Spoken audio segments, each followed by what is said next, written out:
Jesucristo, el Verbo viviente, es el único medio de salvación. Él es el centro del pensamiento de nuestra vida, la fuente y la autoridad de la doctrina. El principal propósito de la vida de Cristo fue la obediencia a los mandamientos, exaltando la ley de Dios como un reflejo de su carácter.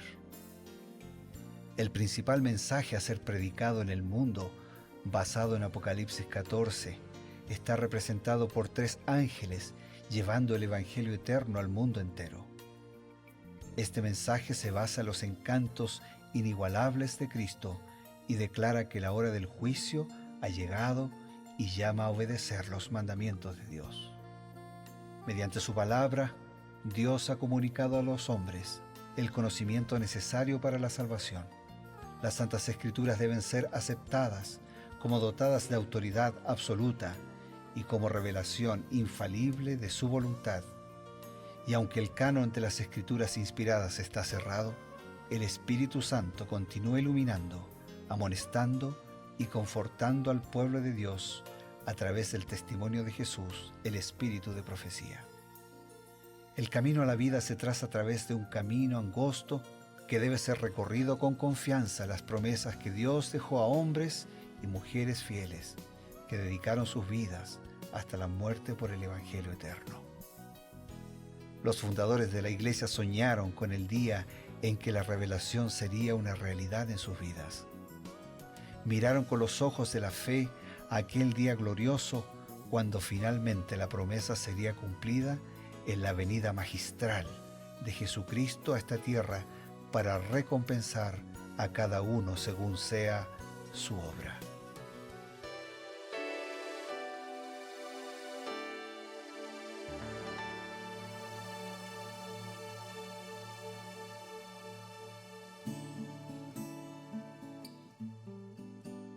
Una vez más, amigos, es un gusto encontrarnos en su programa Creed en sus profetas. Este es un momento que dedicamos para la reflexión, para el estudio, para el diálogo, basado, como siempre, en la palabra de Dios y también en los escritos inspirados que Dios proveyó a Elena White. También es un gusto presentar al pastor Bruno Razo, quien nos acompaña como cada día. Gracias, Pastor Ever, y para mí también es un gusto estar contigo, y para los dos es un placer y una alegría poder estar con tantos amigos y hermanos, y para todos nosotros es una bendición poder encontrarnos todos los días para meditar en el mensaje, en la palabra, en la voluntad de Dios para nuestra vida. Hoy lo hacemos sobre Primera de Reyes, capítulo 13, y los comentarios de Elena de White en relación a este capítulo. Nosotros encontramos a un nuevo rey, pero hay, podríamos decir, un poco de nostalgia, de tristeza.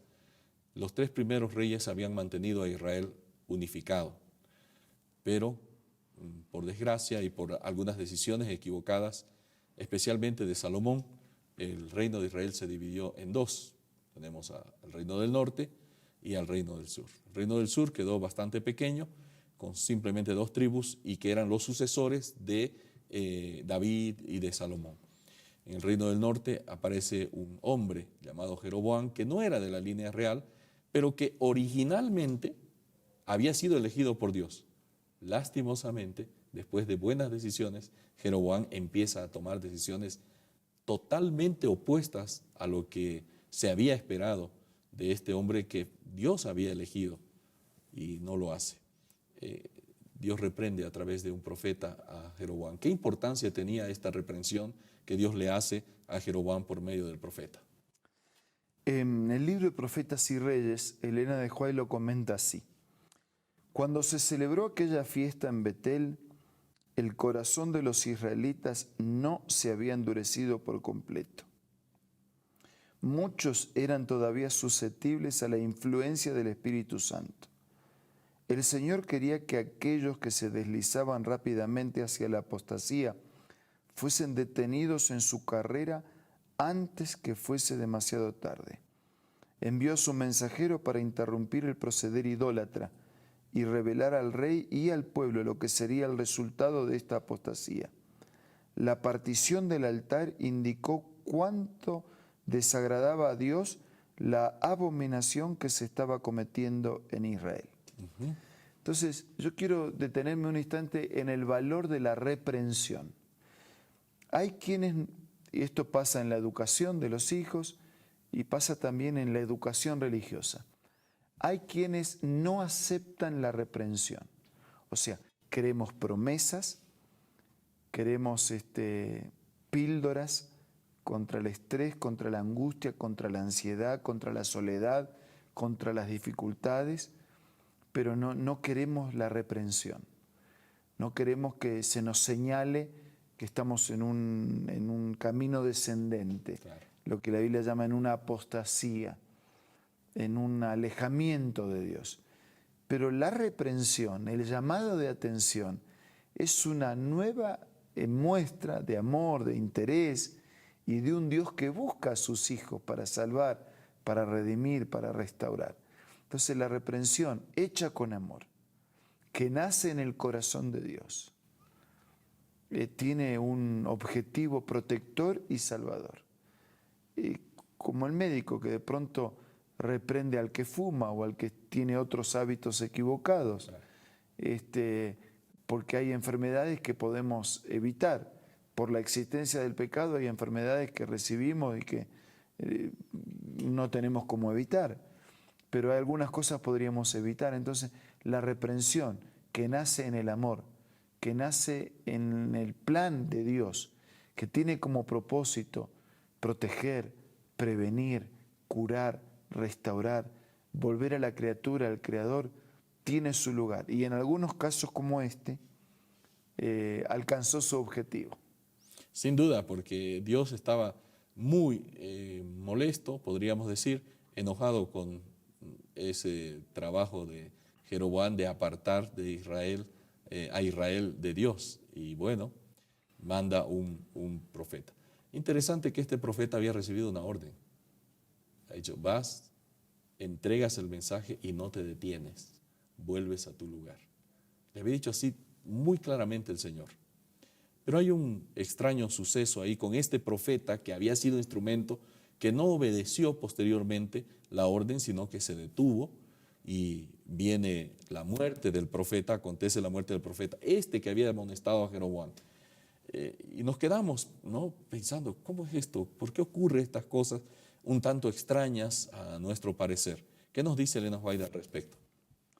En el libro de Profetas y Reyes leemos: el castigo que sobrecogió al mensajero infiel fue una evidencia adicional de la verdad contenida en la profecía pronunciada contra el altar.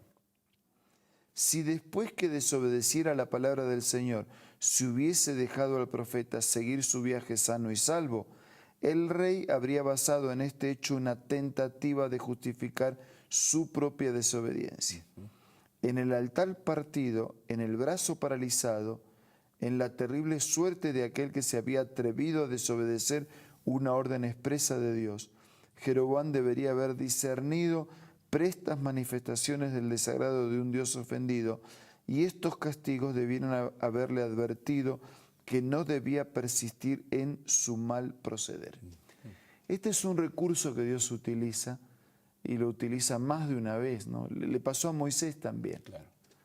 Moisés también fue desaprobado por una actitud que él tuvo de desconfianza en relación a Dios.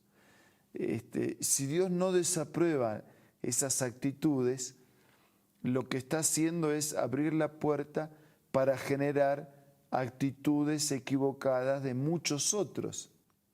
Entonces a veces Dios actúa desaprobando, especialmente en la actitud del líder, para cuidarlo a él, para darle una oportunidad a él, un llamado de atención, pero al mismo tiempo para prevenir a todos los otros, ¿no?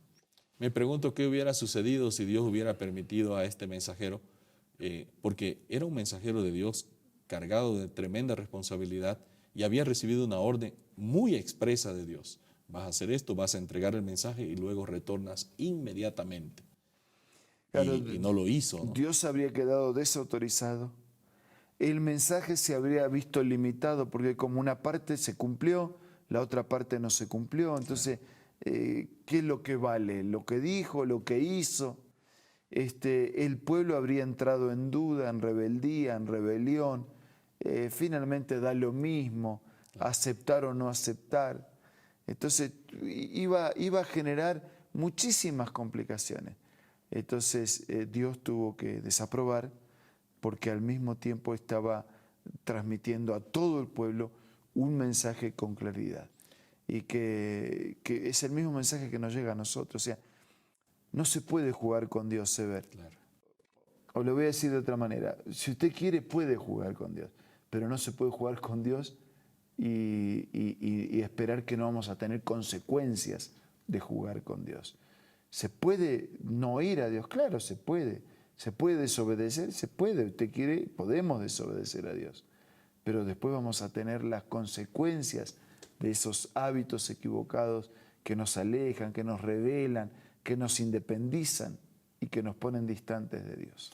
Esto también hace notar de una manera muy clara la responsabilidad de un líder, porque lo que hace el líder debe ser coherente con lo que Dios dice y con el mensaje que presenta. Claro, desde el punto de vista individual así es exactamente lo mismo. El líder como el liderado, los dos somos responsables de seguir la orientación de Dios.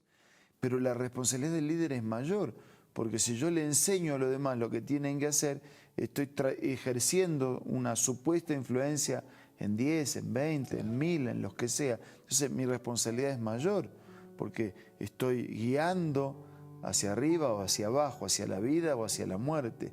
Entonces, mi compromiso tiene que ser mayor. Gracias, pastor. Nuestro compromiso cada día es escuchar la palabra de Dios, pero no solamente escucharla teóricamente, aceptarla, sino ponerla en práctica en nuestra vida. Tenemos un mensaje importante y enseguida volvemos. Hola, hoy tengo otra cita muy linda para compartir. El Dios del cielo luchó consigo mismo entre dejar que el hombre culpable pereciera o entregar a su cariñoso hijo para que muriese por la raza humana. Los ángeles estaban tan interesados en la salvación del hombre que entre ellos se podía haber encontrado a quienes habrían renunciado a su gloria y dado su vida por el hombre que perece. Pero, dijo el ángel, eso no serviría de nada. La transgresión era tan enorme que la vida de un ángel no podía pagar la deuda. Únicamente la muerte e intercesión de su Hijo podía pagar la deuda y salvar al hombre perdido de la tristeza y la miseria sin esperanza. Qué linda cita, ¿verdad? Esta tú la puedes encontrar en este libro maravilloso, Primeros Escritos, escritos por Elena G. de White. Puedes descargar esta aplicación ingresando al App Store o al Play Store, buscando Elena G. de White.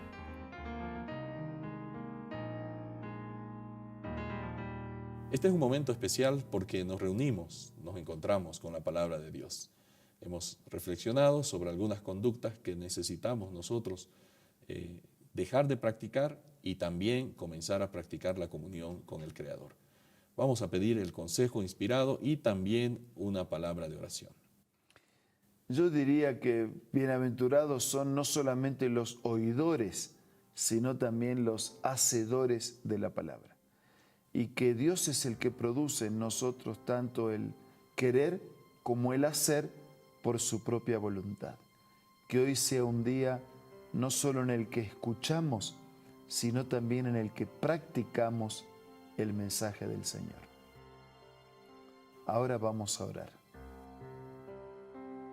Querido Dios, danos fuerzas, sabiduría y tu espíritu para leer, para oír, para escuchar, pero sobre todo para cumplir, para practicar, para internalizar en nuestra vida y para compartir con otros, por palabra y por hechos, el mensaje que proviene de tu palabra.